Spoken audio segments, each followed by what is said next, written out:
Get your ears wrapped around the Golden State Media Concepts Basketball Podcast. All the scoop you need to know from college basketball to the NBA and even March Madness. News of your rising stars. Topics on and off the hardwood. This is the Golden State Media Concepts Basketball Podcast.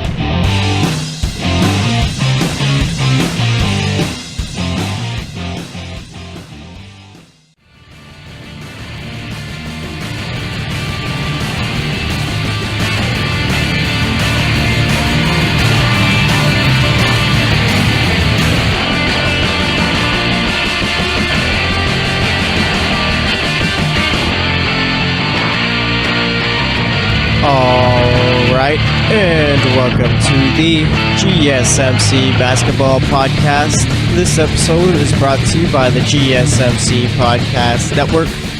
And I am your host, Jesse Tapia. Alright, so we missed 2 days last Wednesday. We didn't do last Wednesday show or last Friday. Just had a couple of personal things to take care of, but nonetheless, I'm back. Alright, we will be here Monday, Wednesday, Friday for sure. Alright. So, here we are. We have completed both Game 3s in the both Western Conference and Eastern Conference Finals. Okay.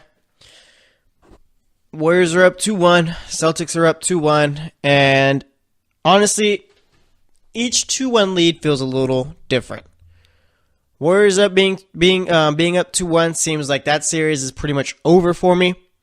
Okay. If you're a Rockets fan, I know you're still holding up hope, but I think it's over. It's done. Kiss it goodbye. And if you're the Celtics, you're up 2-1, but you kind of don't want to lose Game 4. Obviously, you don't want to lose any game, but nonetheless, Game 4 kind of seems where you had a good thing going. We were up 2-1 or 2-0. You lost Game 3. You don't want to let LeBron back into the series. All right, you win Game 3, or you go in Game 4. I think they can close it out in Boston. My original pick was Celtics in 7, so I'll stick with that. But nonetheless, I mean, if they do end up getting Game 4, which is tonight, they do have a chance. All right. But nonetheless, this is how the show's going to go today. We're going to talk Rockets-Warriors Game 3 for the first segment. Celtics-Cavs Game 3 for the second segment. Seems that Karl-Anthony Towns could be up for trade. Okay. We're going to be talking about that in the third segment. And then in the fourth segment, talking about anything else going on in the world of basketball. All right. Because that's what we do on the show. We talk about basketball. All right. Nonetheless, I mean, starting off with this Warriors-Rockets series, going into it, I picked the Warriors in 5. And it's kind of playing out to where that's probably going to be the outcome. Okay. Houston splitting. The 2 games in Houston was what I expected, okay? And I don't expect Houston to get 1 game in Oakland, so I expected to go back to Houston with Warriors up 3-1, and I don't see Houston winning Game 5, okay? Houston winning Game 2 was nice for them, but it's not going to happen again, all right? Houston isn't good enough to compete with the Warriors, and they have no plan B with the way that they play, okay? It's either we're going to take shots from 3, run up and down the court, play ISO, or you're going to stop it. And with the Warriors, they can stop it. Okay? So I'm not surprised at all. And like I said, Warriors being up 2-1 compared to the Celtics being up 2-1 is completely different. Okay? But nonetheless, let's talk about Game 3 from Sunday. And then we'll give my thoughts on it all. So, we had Game 3 at Oracle, and Warriors blew Houston out of the water. I mean, there was no chance whatsoever for Houston in this game. All right, the Warriors won this one, 126-85. For the Rockets, you had Trevor Ariza with 6 points, 3 rebounds, 2 assists, shot 2 of 6 from the field. PJ Tucker had 6 points there, 6 rebounds, shot 2 of 5, 2 of 3 from the 3-point line. Clint Capella, who was a monster for the first 2 segments, or not the first 2 segments, the first 2 series. All right, has been kind of quiet this one. He finished Game 3 with 13 points, 8 rebounds, shot 6 of 9. Chris Paul had 13 points, 10 rebounds, 4 assists, was a minus 18, shot 5 of 16 from the field, 2 of 8 from the 3-point line. James Harden had 20 points, 9 assists, 5 rebounds, shot 7 of 16, 2 of 6 from the 3-point line. And James Harden is, I don't know, I think he could have gave more effort in game 3. I'm not saying he quit or anything like that, but it's just a matter of, you need to play better on defense, okay? He needs to give a whole lot more effort than what he's been giving. Okay, I don't care that you're one of the best, you're a top 5 player in the league or anything like that. I could care less what you do on the offensive end. If you don't try on defense, then there's no place for you, okay?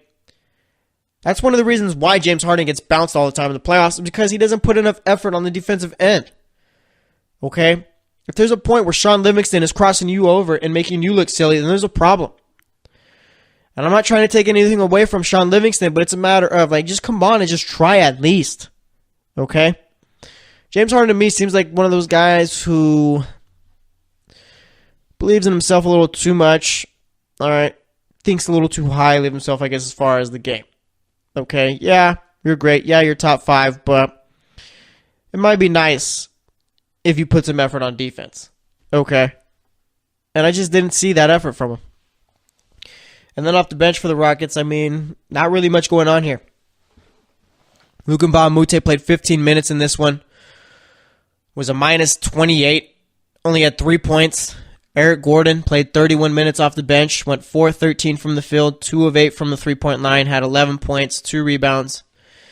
Gerald Green had 9 points, 2 rebounds off the bench. Shot 3 of 10. 2 of 6 from the three-point line. And it's just Houston as a whole just didn't play well at all. All right. And then for the Warriors, you had Draymond Green with 4 points. Actually, he had 10 points, looking at the wrong stat line, but he had 10 points, 17 rebounds, 6 assists, was a plus 26, shot 3 of 9 from the field, 1 of 4 from the three-point line. Andre Iguodala had 10 points, 3 assists, 3 steals, shot 4 of 6. Kevin Durant had 25 points, 6 assists, 6 rebounds, shot 9 of 19, 3 of 8 from the three-point line. Steph Curry had 35 points, 6 rebounds, shot 13 of 23, 5 of 12 from the three-point line. Steph in that game pretty much looked like Steph from a few years ago where he shattered that three-point record and pretty much just simply couldn't miss. Okay. Started out the game pretty cold, and once the second half came, you couldn't do anything to stop him. All right? It was honestly, fun to watch. Watching him pretty much just dribble at the three-point line, just waiting, then taking the shot and hitting it easily, dude. It's ridiculous how great of a shooter he is. Okay? And it's got to be a consensus around, literally, there can't be one person out there who doesn't think that Steph Curry is not the best shooter of all time. Or doesn't think that he is. All right? Steph Curry, without a doubt, is the best shooter of all time. He's better than Ray Allen as far as shooting the ball. Better than Reggie Miller. And better than anyone else that you bring up. Okay? I understand if you lived through the 90s and all that, you want to think Reggie Miller is, or Ray Allen is, or whatever. But Ray Allen was more mid-2000s, but nonetheless, okay? They're not. No matter how much you think that they are, they're not. And that's just a fact. Okay? And it's fine. Reggie Miller, I love Reggie Miller. All right? I love the fact that Reggie Miller talked trash. He was a great shooter too, but he's not a better shooter than Steph Curry. Okay? And I'm sure Reggie Miller would tell you that himself. Ray Allen, one of the best of all time as far as shooting the ball. But not better than Steph Curry. And that's fine. All right? But this new age of basketball players is better than the older one. I'll tell you that much. Okay? You want to hang on to those older guys? Go ahead. They were great players, but nonetheless, this is the golden generation of basketball in the NBA. All right? But like I said, Steph really couldn't be stopped in that second half. Pretty much just one where, he took over. Okay? The Warriors got to feel good about the fact that you could have Klay Thompson drop, 13 points? Yeah, so Klay dropped 13 points. He shot 6 of 14, 1 of 3 from the three-point line. Kevin Durant went 3 of 8 from the three-point line, 9 of 19 from the field, and Steph Curry just picks up the slack. All right? It's just ridiculous how good this Warriors team is. And I still see people say, oh, they ruined the competition. Get over it. All right? Enjoy what you're seeing. Okay? I feel like people are mad at the Warriors because they expected the Rockets to do something and now they're not. I think that's the biggest problem right there. No one should have ever thought the Warriors would have a chance against this, or yeah, no one ever should have thought that the Rockets would have a chance against this Warriors team. All right, it simply wasn't happening. Like, if you truly paid attention, you would know that the Warriors were going to make short work of the Rockets. All right, or light work, I should say. Rockets are a good team, but they just don't got what it takes. Okay? Chris Paul, before this year, never gotten out of the second round. James Harden seemingly disappears whenever the big time ends up coming. All right, but for the Warriors bench, I mean, you had Quinn Cook, who played 5 minutes, a very efficient 5 minutes at that. 4-4 from the field, 2-2 from the three-point line, had 11 points, 2 steals. Kevon Looney had 4 points, 5 rebounds, shot 2 of 3. And then you had Sean Livingston with 9 points, 4 rebounds, shot 4 of 9 there. Sean Livingston had a nice little move where he dribbled side to side against James Harden, then dribbled it around his back. James Harden reached for it, couldn't get it, pretty much looked silly. And then Sean Livingston dunked it after that. I mean, it was just that kind of game for the Warriors. It was ridiculous. All right. And then you got Mike D'Antoni saying the Warriors have all the pressure. What pressure is there? The Warriors already know how good they are. The Warriors, I'm sure, aren't even worried about the Rockets, if we're being real here. Okay. Why would they be? I mean, I don't know. I just don't see it happening for the Rockets. I'm not really sure what adjustments you could make to beat this Warriors team, and I don't see anything working. So, I mean, I got the Warriors winning in 5 here. I think it's going to stay that way, but that's all I got to say about that. We're going to wrap it up here. Next up, we're going to be talking Celtics-Cavs Game 3 from Saturday, so stay tuned for that, and I'll be right back.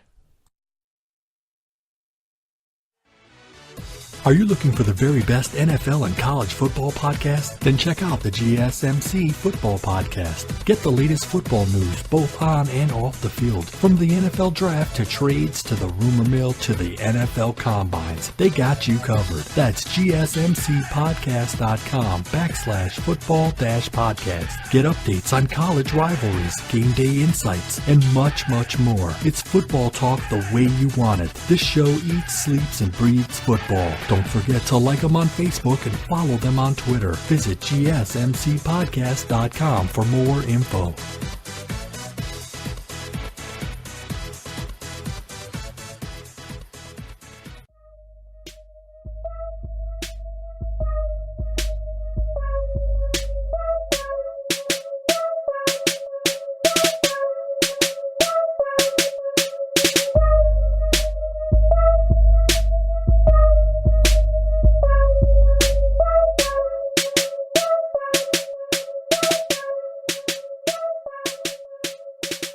All right, and welcome back to the GSMC Basketball Podcast.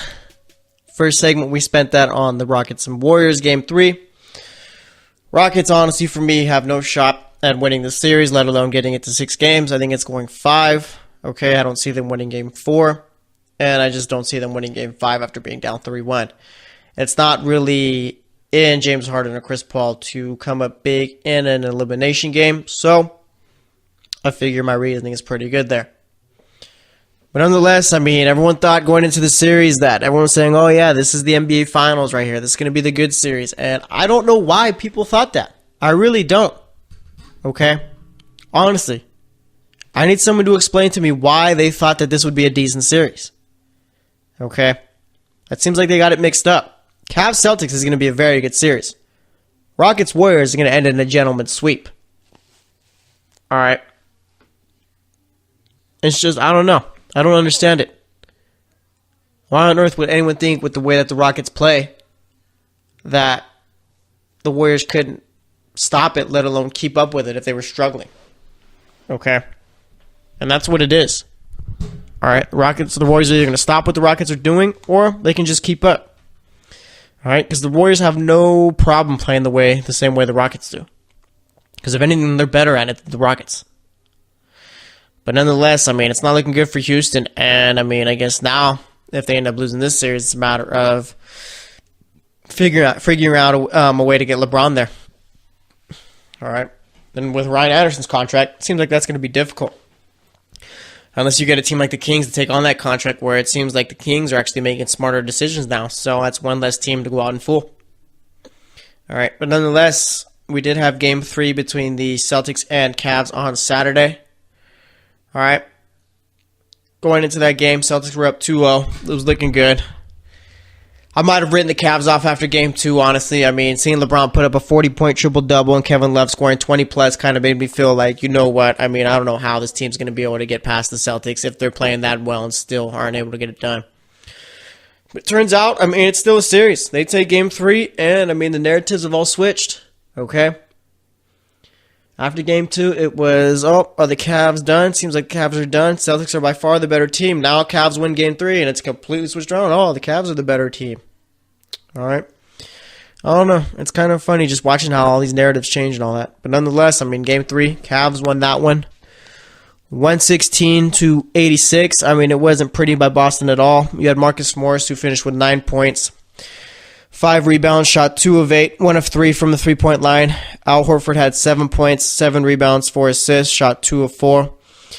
And that right there is the key to beating the Celtics. Okay, stopping Al Horford. You stop Al Horford, Celtics really don't have much of a chance. If you look at all of their losses so far in the playoffs, I think the one constant would be Al Horford just didn't play well. Okay? When Al Horford doesn't play well, this team has no chance whatsoever. All right? We've seen it time and time again so far in the playoffs. And one thing with the Celtics is that they're not a very good road team so far. Okay? I think they're currently 1-5 right now on the road in the postseason, 9-0 at home. Eventually, you're going to have to start winning some road games. I get that Cleveland is I'm not going to say a good team because I still think they're terrible without LeBron. So I understand it's tough to beat LeBron in Cleveland, but nonetheless, they got to figure out a way to do it. Because I don't want to go back. If I'm the Celtics, I wouldn't want to go back to Boston, tied 2-2. Okay? Just fact of the matter is, you just don't want to give LeBron any type of momentum. Okay? Celtics end up winning game 4, then I do think the series ends in 5. But even then, I mean, you still got 3 opportunities left if you absolutely need them to go out and get one more win. Okay? Which I think is very doable rather than winning 2 out of 3. Okay, if that makes sense. Nonetheless, like I said, Al Horford didn't play well in this loss, and he hasn't played well in any loss so far, so Cavs got to realize that. Okay? The key to stopping the Celtics is limiting Al Horford. You had Jason Tatum with 18 points, only 1 rebound, 1 assist, shot 6 of 10, didn't hit a 3 in this one. I mean, played all right, but you'd like to see a little bit more out of him. Celtics didn't even have a 20-point score in this game. All right, Terry Rozier has been kind of quiet so far in this Eastern Conference Finals. Played well in Game 2, but nonetheless, Games 1 and Games 3 hasn't really looked too good. He finished Game 3 with 13 points, 3 rebounds, 2 assists, shot 5 of 12, 1 of 4 from the three-point line. Jaylen Brown, he had 10 points, shot 3 of 8, 2 of 3 from the three-point line, had 2 rebounds, 1 assist. Off the bench, you had Semi Ojeleye, who played 20 minutes, which was the third most off the bench. He had 2 points, shot 1 of 5 from the field, had a steal and an assist. Greg Monroe had 10 points, 5 rebounds, shot 4 of 5 from the field in 16 minutes, played pretty well, but I mean a lot of it was in garbage time. Aaron Baines played 24 minutes off the bench. He had 7 points, 6 rebounds, 2 blocks, shot 3 of 7. Marcus Smart had 7 points, 6 assists, 2 steals. He shot 2 of 9, 0 of 4 from the three-point line. All right, obviously not great there by Marcus Smart. For the Cavs, you had LeBron with a very efficient game. Had 27 points, 2 blocks, 2 steals, 12 assists, 5 rebounds, shot 8 of 12, 3 of 3 from the three-point line. Kevin Love had 13 points, 14 rebounds, 4 assists, shot 4 of 12, 1 of 4 from the three-point line. Wasn't a great game from them, but Cavs got contributions from pretty much every player on this team if they played a decent amount of minutes. All right? A lot of these guys were in double digits. The whole entire starting 5 was in double digits, and that's always going to help, and that's always going to be a recipe for success.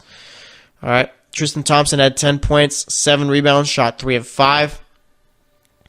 George Hill, who's been pretty quiet ever since he came to this Cavs team, he had 13 points, 3 rebounds, 2 assists. Was a plus 24 in that one. Shot 4 of 11, 3 of 9 from the three-point line. J.R. Smith had 11 points, 5 rebounds. Shot 3 of 8, 3 of 4 from the three-point line. And then off the bench, you had Larry Nance, who finally did something. Played 21 minutes, had 8 points, 6 rebounds, 3 assists. Also had 3 steals. Shot 4 of 4. Jeff Green played 19 minutes. Shot 2 of 4 from the field. Had 6 points, 1 rebound, or actually 1 assist and 1 steal. And then let's see, you had Jordan Clarkson, who played 18 minutes, didn't really do much, couldn't really shoot the ball too well, had 9 points, shot 3 of 11 from the field there. Kyle Korver played 20 minutes, was about as efficient as you could get. Shot 5 of 5 from the field, 4 of 4 from the three-point line, had 14 points, 2 rebounds, was a +8 out there. And Rodney Hood did not get in the game once, okay?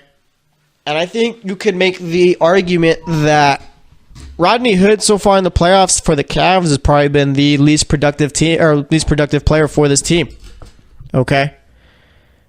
Rodney Hood was a fine role player for the Jazz, but that's just about it. He was just a role player.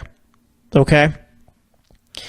And with this Cavs team, I mean, you need production off the bench, and if Rodney Hood's not giving it to you, then what's the point of even playing him? All right, I still don't understand why Ty Lue played him so much in games 1 and games 2 where he wasn't really producing or playing well at all. Okay? I understand that Ty Lue likes him as a player, but there's a point where, I mean, you got to help your team out. All right? And Ty Lue finally got it and sat him for game 3.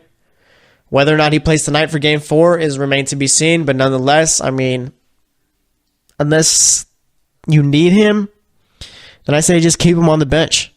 All right? And one thing I'm very excited with for tonight's game, which is on Monday, is what adjustments Brad Stevens is going to make. Okay? Marcus Morris has done all right so far, I guess, on LeBron James. First 2 games, I mean, he was first game he played well. Second game, third game, wasn't really too good on LeBron James. If I'm the Celtics, maybe I look into a lineup change possibly. Okay, and it might be a bit of an overreaction just because of the fact that they're still up 2-1. But nonetheless, you don't want the Cavs to get back into the series. Okay, or you don't want them to make it 2-2 at least, is what I'm trying to say. Okay. Celtics really seem to be lacking scoring off the bench. All right, and that's what Marcus Morris gave them so far this season. But now that you've had him into the starting lineup, you really don't get that. All right. And if I'm the Celtics, I mean, the Cavs have been trotting out George Hill, J.R. Smith, LeBron, Kevin Love, and Tristan Thompson. If I'm the Celtics, I'm going to throw out there Rozier, Brown, Smart, Tatum, and Horford. Just go small. Okay? Throw Rozier on Hill, Tatum on JR, Brown on LeBron, Marcus Smart on Kevin Love, and then Horford and Thompson. Okay? I think that would be my plan. And then have Marcus Morris coming off the bench to give you a little scoring production. Because Semi Ojeleye is not scoring for you. Okay? That's not his game. He's a defensive stopper. Okay? Greg Monroe hadn't really done much so far. Aaron Baines not going to give you points. So I think that's what the Celtics need to do tonight, is they need to start Marcus Smart instead of Marcus Morris and just have Morris come off the bench. All right? But, I mean, Marcus Morris was talking about the fact that he and his brother Markieff Morris stayed up till like 2 in the morning pretty much just studying tape on LeBron, trying to figure out ways to limit him. And that's one thing you like to see with players too, is them taking the extra measure to help out their team. Okay. Obviously, you're never going to really stop LeBron. You can only hope to limit him. And that's what Marcus Morris has got to do. He's just got to limit him.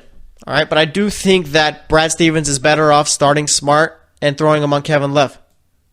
Okay. Because Marcus Smart off the bench isn't going to give you any points. All right. He's not going to give you any true production unless he's just having one of those games where it just seems to be going in for him. All right. I think Marcus Smart is better off running it with the starting 5 of Boston and going up against the starting 5 of Cleveland. Okay? That way, when you have Marcus Morris coming off the bench, you have at least some type of production. Okay? I mean, it's kind of tough to give some context. I mean, everyone's points seem to come in garbage time off the bench, but, I mean, in reality, they only combined for about 24, 26, 28, 29 points. And like I said, a lot of those came in garbage time. So it's just a matter of, I mean, it wasn't great. Okay? And like I said, I mean, Yabusele is not going to give you points. Ojeleye is not. Nader's not. Monroe can. Baines, usually that's not his game. And then Marcus Smart is just a wild card as far as whether or not he's hitting shots. So, Game 3 didn't really mean too much to me there. Okay, I think Game 4 is the one where it's going to really tell us how the series is going to end up. If Boston wins Game 4, then I think it ends in 5. And if Cleveland wins game 4, then it can go from them winning in 6 or Boston winning in 7. All right. But Boston really needs to pick it up on the road. Okay? They really do. Because if not, I mean, there's really not much of a chance for them in the series, honestly. The Cavs are very well capable of winning a game in Boston, but it's a matter of, are the Celtics capable of taking a game in Cleveland? Okay? Brad Stevens has got to figure something out. And so do the Celtics. Terry Rozier's got to step up. Al Horford can't get shut down the way that he did in Game 3. I think Jaylen Brown's also got to step up too. And like I said, move Marcus Morris to the bench. Throw Marcus Smart into that starting 5. I think Jaylen Brown could hold his own against LeBron. Like I said, obviously you're not going to stop him, but you can do everything you can to limit him. And as far as Marcus Smart, I think he'd do fine on Kevin Love. All right, for some reason, Marcus Smart has got a body where he can handle those four players at the 4. We've seen it with him and Paul Millsap, and I think he could do it against Kevin Love, so we'll see. But either way, we're going to wrap it up there. Next up, we're going to be talking about Karl-Anthony Towns and a little bit of Anthony Davis too, so stay tuned, and I'll be right back.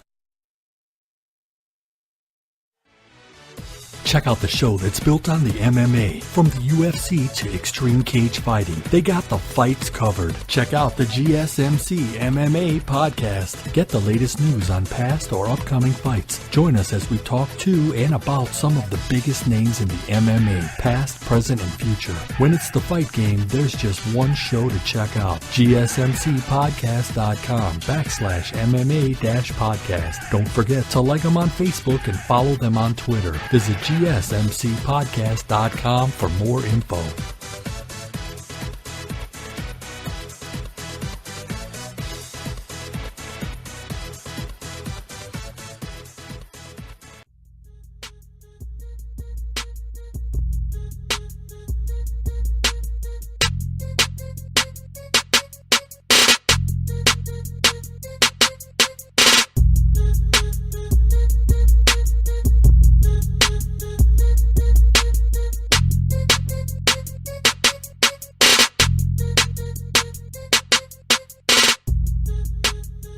All right, and welcome back to the GSMC Basketball Podcast.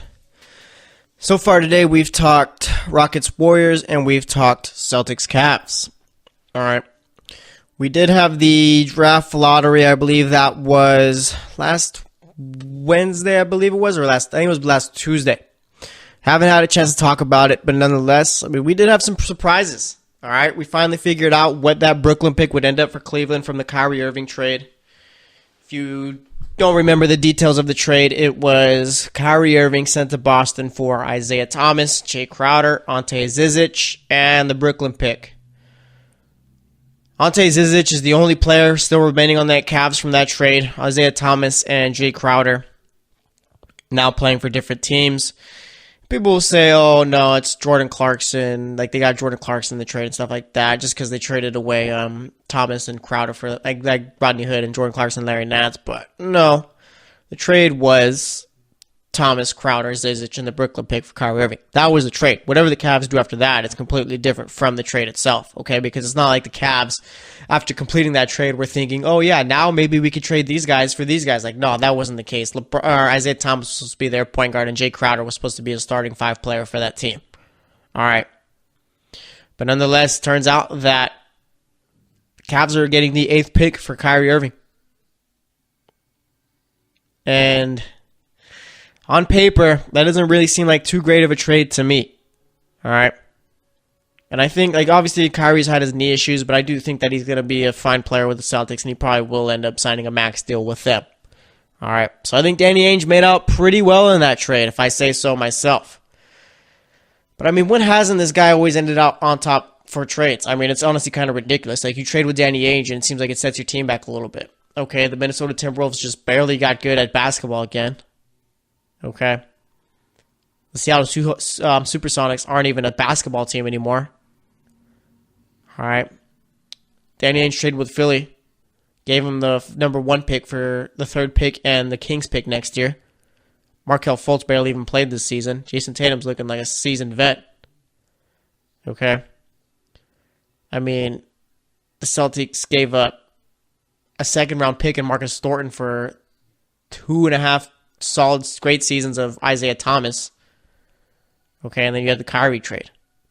It's ridiculous how often Danny Ainge wins these trades. It's not like he barely wins it. Like, no, he wins these trades, like, easily. All right. And, I mean, we can never forget the Brooklyn Nets trade. I mean, Billy King, if anything, sped up that Celtics rebuild by giving them 4 unprotected first-round picks. Which is kind of ridiculous in hindsight when you think about the fact that they gave up 4 unprotected picks for an aging Paul Pierce, Jason Terry, and Kevin Garnett. I mean, I don't know. I don't know what he was thinking there. But nonetheless, I mean, here we are. All right, Phoenix ended up getting the number 1 pick. And would you look at that? The Sacramento Kings finally catch a break. Okay? They finally caught a break. They ended up finishing the lottery with the 2nd pick in the draft. All right? So now the Kings basically get their choice at DeAndre Ayton or Luka Doncic. Okay? Because Phoenix is going to take one of those guys. Unless, of course, which we'll talk about in a bit, they end up trading for Karl-Anthony Towns. Okay? And I don't see how you keep the first pick and get Towns. I'd say it'd probably take a package of TJ Warren, maybe Dragan Bender or Alex Len, and the number 1 pick for Towns. Okay? But I'm not sure if I'm Phoenix, I want to do that. Because the fact of the matter is, I mean, before Jimmy Butler got there, Karl-Anthony Towns wasn't really leading the Timberwolves to wins. Okay? It really wasn't. And this Phoenix team is extremely young still. If you think you could do it in Phoenix instead of Minnesota, then, I mean, go ahead and give it your best shot. Like I said, I just don't think so. Okay, Atlanta ended up finishing with the 3rd pick, Memphis with the 4th, Dallas with the 5th, Orlando with the 6th, Chicago with the 8th, or with the 7th, excuse me, Cleveland with the 8th, New York with the 9th, and then Philly with the 10th. All right, then you got Charlotte with the 11th pick, Clippers with the 12th and 13th, then Denver with the 14th. All right, and speaking of Karl-Anthony Towns, like I said, his names are starting to pop up into the trade rumors, and it seems like he's not really too happy with the way things have gone. And if I was him, I wouldn't be either. Okay, I don't understand how he got so little touches in the playoffs. I don't think he was utilized enough in the playoffs. And I think that was Tom Thibodeau's fault. Okay. As the head coach, I think that it's Tom Thibodeau's job to get Karl-Anthony Towns more involved. Okay. Not the other way around. I mean, when you got Andrew Wiggins out there pretty much having one of the highest usage rates on the teams, I think that's a problem. Okay. And Tom Thibodeau, I mean, I think he's a solid assistant coach, but I don't think he's head coach material together with that team. But I mean, with the Timberwolves, there's a point where you're playing your starting 5, 40-plus minutes and barely even using your bench together with that team. But I mean, with the Timberwolves, there's a point where you're playing your starting 5, 40-plus minutes and barely even using your bench. That's a problem. Okay, that doesn't really work. All right, and I think that, I mean, if the Timberwolves end up getting rid of Karl-Anthony Towns because he doesn't want to be there, then there's no hope for that franchise. Okay, the ideal situation was for them to have the big 3 of Butler, Wiggins, and Towns, but it seems like Towns doesn't want to be there anymore if the reports are true. All right, and I don't blame him. But it's just a matter of maybe if you're the Timberwolves, you stick with Thibodeau or you get rid of Towns. Because it seems like that might be what the problem is. I mean, I'm not really sure what else would be the problem there. Okay? Towns should be treated as if he's that team's franchise star player. Not Jimmy Butler and not Andrew Wiggins. Okay, but I do think that's tough because of the fact that Jimmy Butler wants to be the face of the franchise. He's already talked about that. He wasn't really in Chicago as much as he wanted to be because they pretty much made Derrick Rose that guy. So now going to Minnesota, I'm sure he sees himself as the top player. Okay? And I don't know. It seems like it's not going to end well for Minnesota with Towns. Okay? And Phoenix has, and maybe it's just a matter of with Phoenix getting the number 1 pick, that's maybe why the Towns story got leaked. Maybe it's just to create speculation. But there's a point where, I don't know. I think it might just be one of those where it's just trying to create stories. Kind of like with Luka Doncic, okay? Kings get the 2nd pick. Then all of a sudden, reports coming out, Luka Doncic isn't sure if he's going to come out into the draft or whatever because he doesn't want to play for certain teams. Obviously, you could tell that certain team, those certain teams, is probably Sacramento. Okay? Because Sacramento really seems to be the place where NBA players just don't want to go to. I don't think a big-time free agent has ever signed there as far as just like a top-tier guy. Okay? And they really haven't ever had like a top-tier guy. Besides maybe Mitch Richmond. All right, and Chris Webber, if you consider him a top-tier guy, but he hasn't even made the Hall of Fame yet. Okay. Like Mike Bibby, Peja Stojakovic, those are nice players, but they're not top-tier. Okay.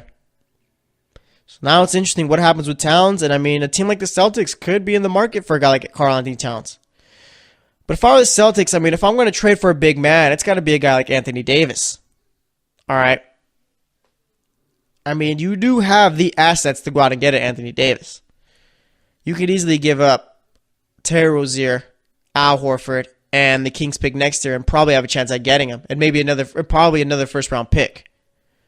Okay? Celtics doing that could trot out the starting 5 of Kyrie Irving, Jaylen Brown, Jason Tatum, Gordon Hayward, and Anthony Davis. All right? That's a team who can compete with the Warriors. Then you re-sign Marcus Smart, having him come off the bench. All right? And have all the other guys out there. That's something that I think is very doable for the Celtics. I don't think that Towns, I'm not really sure what I think of Towns as a player. Okay? I think he's still trying to develop and trying to figure himself out a little bit more as a player.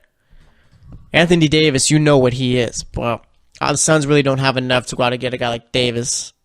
And I think that they're better suited getting a guy like Towns. But like I said, I'm not even sure if Towns is a guy who'd be available. So we'd have to wait and see about that. But nonetheless, we're going to wrap it up here.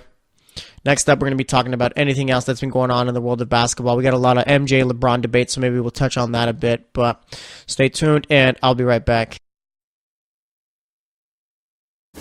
Check out the show built around the women of MMA. From the UFC to the extreme cage fighting, we got the fights covered. Listen. It's the Golden State Media Concepts Women's MMA Podcast. The latest news of upcoming fights, discussions of previous matches. Join us as we talk to and about the biggest names in women's mixed martial arts. Past, present, and future. When it's the women's fight game, you know where to listen to. The Golden State Media Concepts Women's MMA Podcast.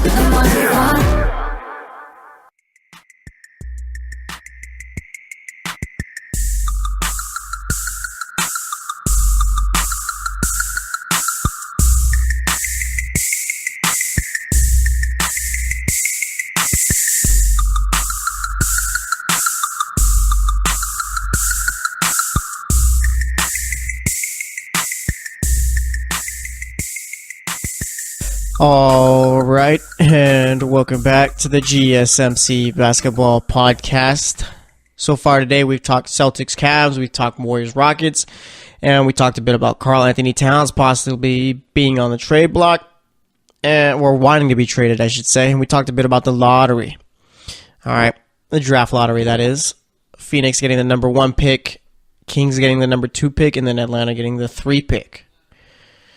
Now, we're going to talk about anything else going on in the world of basketball and anything else that's been crossing my mind as far as basketball goes. All right? So, let's get into that. DeMarcus Cousins. Okay? He's in the news a bit. Not because of bad reasons, or good reasons, I guess, but just more so his little social media activity. You know that the media outlets love to check that stuff, and it seems like he unfollowed the Pelicans and all that. And, we see that obviously, DeMarcus Cousins is going to be a free agent this year. So, obviously, it seems that DeMarcus Cousins has the attitude of, I'm going where I'm going to get paid. And rightfully so. All right. And it seems like New Orleans doesn't really have an advantage at getting Cousins, I guess. Okay. And with DeMarcus Cousins, I mean, he's had a very, very weird NBA career. Okay. How old is DeMarcus Cousins right now? All right, because that would really help as far as just him as a player and all that. All right. And it feels like he's been in the league for quite some time. He's only been in the league for, he's 27 right now. All right, so yeah, DeMarcus Cousins is currently 27, coming off of an Achilles injury. I thought he was a whole lot older, so I thought that Achilles injury was going to affect him a whole lot more. But, I mean, fact of the matter is, I mean, age, whether he's young or whether he's old, he's a 7-footer. Okay? And it's really tough, just given the way that he plays, to come back from an Achilles injury and be the same player. All right? I mean, Kobe, for that matter, yeah, he was already old and kind of dipping a bit, but he tore his Achilles and really wasn't the same after that. All right. So with DeMarcus Cousins, I mean, it's a matter of, is he going to get a max deal? I don't see that happening. All right. I really don't. He's a great player, but I can't, if it's me, I'm not giving a 7-footer who's coming off of a torn Achilles over $200 million. Or however much it may be. Okay. But Alvin Gentry, the New Orleans Pelicans head coach, came out and said that, yeah, they still want DeMarcus Cousins. Okay, everyone on the team wants him back. And it's a matter of, I guess, with DeMarcus Cousins, I mean, like I said, he's going to go to the highest bidder, it seems. All right? And that's kind of what he's got to do. Okay, it seems like the Mavs are going to be going after him and also the Lakers possibly. Okay?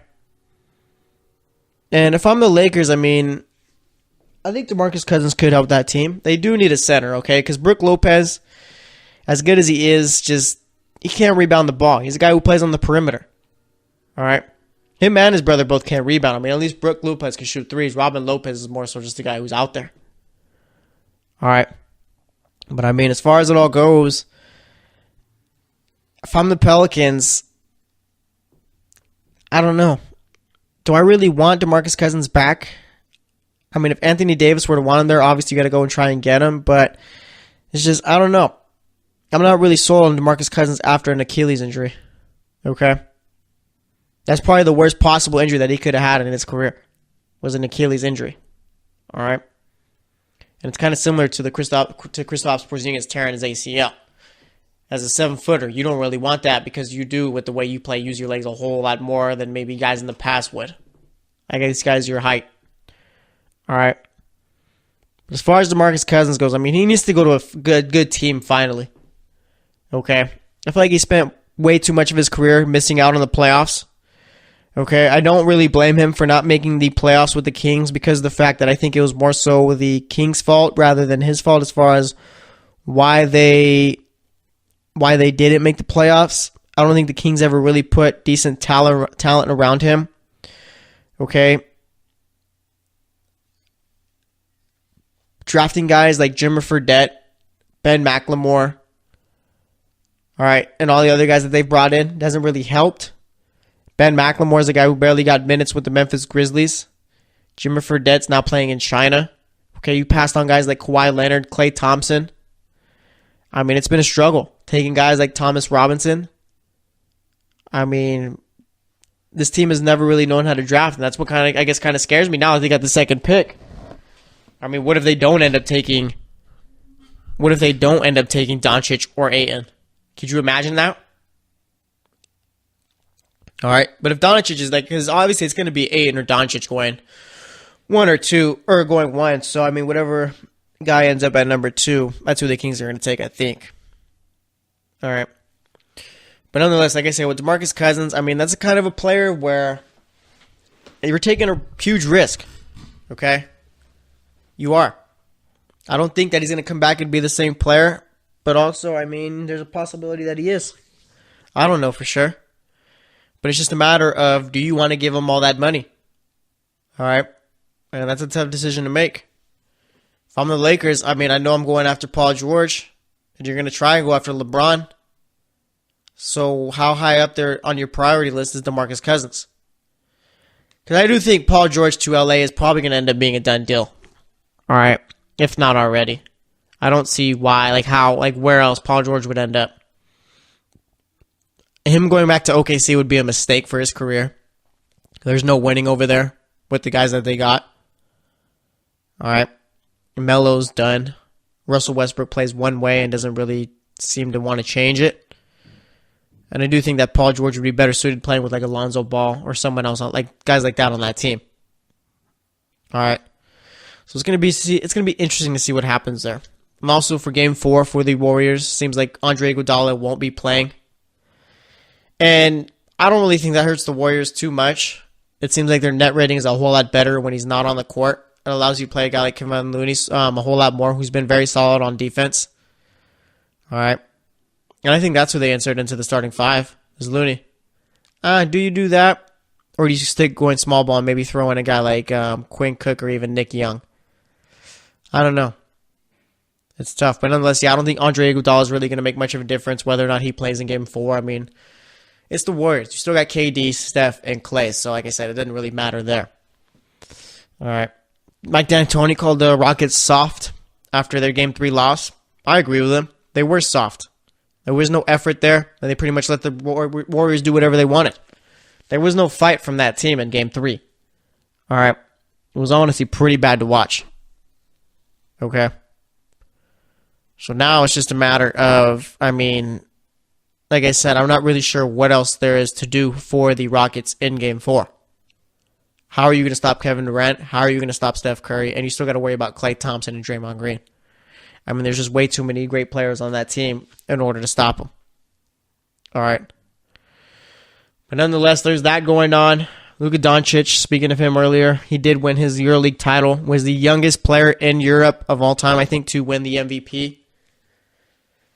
And his NBA decision's coming soon, but I really don't see Doncic thing. He could. It's still a possibility because he is only 19, so he does have some years to waste over in Europe, if we're being real. Okay. He does. So we'll see what he ends up wanting to do and see if maybe the Kings being at number 2 really is going to keep him from coming. All right. But nonetheless, another thing that I've been seeing all over the place is the LeBron and MJ debate is as hot as ever.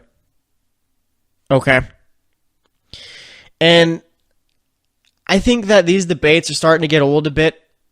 Because the fact of the matter is, MJ and LeBron are two completely different players. MJ affects winning in one way, LeBron affects winning in another. Okay?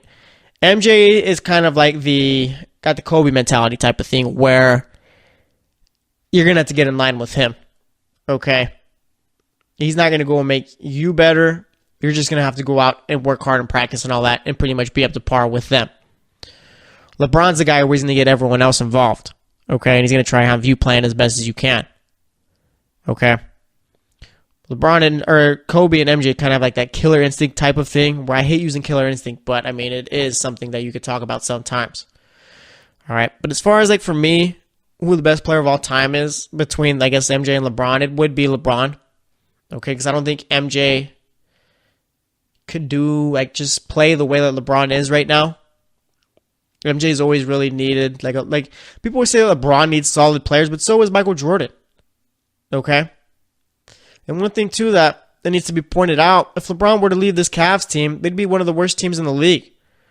Michael Jordan left the Bulls for 2 years, and they made it to the Eastern Conference Finals, I think, the year after he left. All right? Let's not forget that at one point, Scottie Pippen arguably was a top 5 player in the league when he was with Jordan. All right, so Jordan's always had a lot of solid players, too. I don't understand the whole LeBron can't do it by himself argument because no one else has ever had to. Magic had the Showtime Lakers. Bird played with the Kevin McHale, Danny Ainge, all those great players. Kobe played with Shaq. Also had Lamar Odom and Pau Gasol. Pau Gasol was a top 5 power forward when he was out there. Lamar Odom was one of the best 6 men. All right, so everyone's always needed someone to play with. But nonetheless, the Michael Jordan and LeBron James debate's getting really old. But nonetheless, we're going to wrap up the show here.